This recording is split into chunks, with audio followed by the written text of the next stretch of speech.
So regarding kicks, my next tip is to not forget about the release on your 808s. Don't forget about when you stop your 808s. And this is another thing that I hear beginners do a lot. They just have their 808s kind of going through the full 808 every time it plays. And so it kind of results in a track that has a constant bass with no kind of variance. There's no relief from that bass. There's no real dynamic in the bass. And sometimes that's okay, but usually, at least in my opinion, I think it's better to have some kind of variance, some kind of rest from that bass so that you kind of get a little bit of a break from it, and then when the bass hits you again, it's nice and big and has another nice impact. Because if it's constant, then you kind of lose that impact. But it's not just because of that, it's also because using the release or stopping your 808s at some point can be really helpful in defining the rhythm of your drums or kind of going with the rhythm of your track. And so I'll play a few examples so you can kind of get an idea of what I'm talking about. Slide.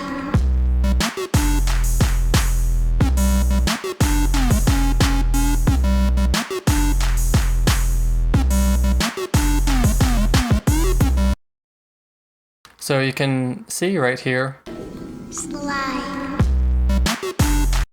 I kind of cut off that 808 when the clap hits right here. And this is a common technique to kind of cut the 808 at the clap. But there are a bunch of different ways you can do it. And in my opinion, it helps the rhythm. Cutting the 808 there gives the clap a bit more of an impact. And your kick and your clap are a huge part of what defines the rhythm of a track. And so, giving that clap its own space kind of helps to define the rhythm a bit better. And it also just gives you a bit of a variance in the rhythm of the bass specifically.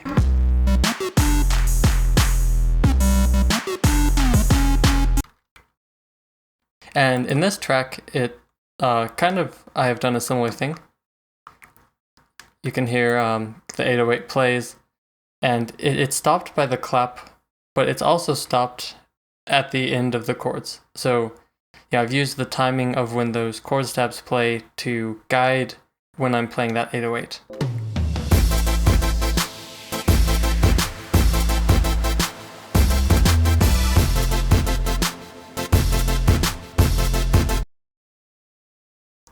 And I think that these breaks where basically nothing's happening but air, kind of, between the different sections of the chord stabs. I think that they're really nice for this track.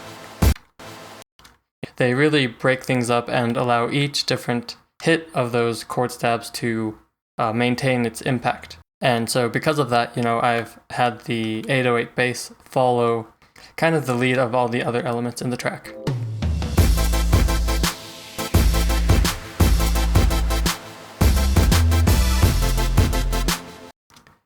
And if I wasn't stopping that bass right there at the end of each of those chord sections, then I feel like it would negatively affect the overall feel of the track, because the bass would be droning on where the other instruments have stopped, and you wouldn't really get those nice breaks between each of the different chord stab sections, and they'd really lose their impact.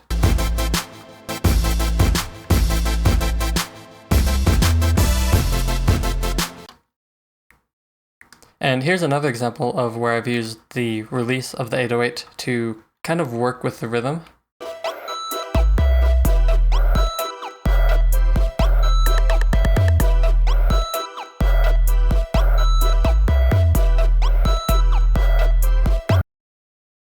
And in this example, you can hear that the kick is kind of cutting itself off.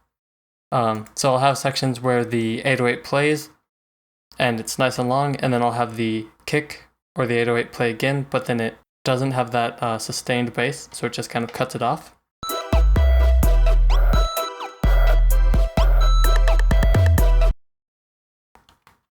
And I really like the feel that that has to it as well. And I think it just sounds a lot better than if the 808 was droning on constantly right here.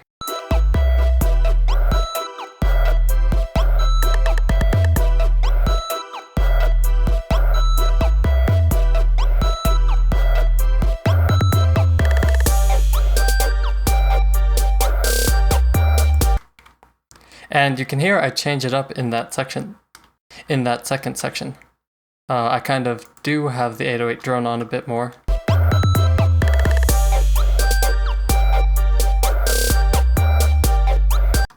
And so that just adds some more variation to the track as a whole even. And so there's a lot of stuff that you can do with the release times on these 808s. And again, it's not always something that you're going to want to do. For example, this track here, I kind of have the 808 mostly drone on, and I'll play it through.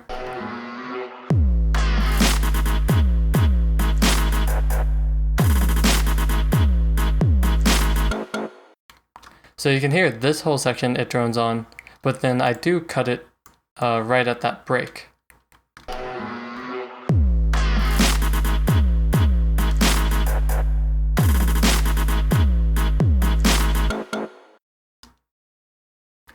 So just right at that break, I cut it right there. And otherwise it drones on, which I think has a nice feel to it in this particular track. So, exactly what you do is, as always, up to you, and it's up to the track. But it's definitely something to think about if you haven't really been thinking about it in the past. Because I really use, that release of the 808 for a lot of different purposes. And I think when you use it effectively, it can really enhance the quality of your tracks. And so one last thing regarding kicks is using rolls in your kicks. And this is something that I've liked about trap since several years ago, before trap was really even popular in EDM. But people would use these kick rolls in their trap tracks. And so you can hear a couple examples here.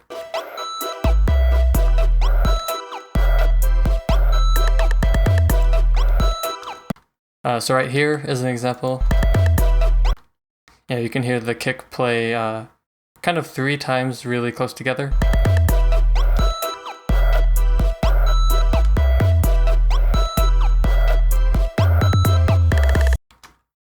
And then again right here you kind of have a bit of a kick roll where it's even pitched.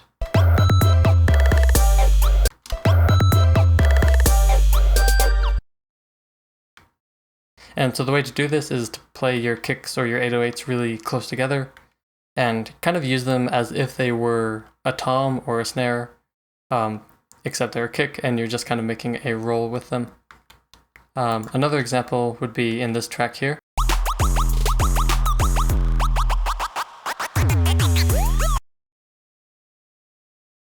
So you can hear, right at the end of that break, I kind of have some kicks that play really quickly. And they do that ba-da-dum boom boom. And I think that roll is really nice sounding.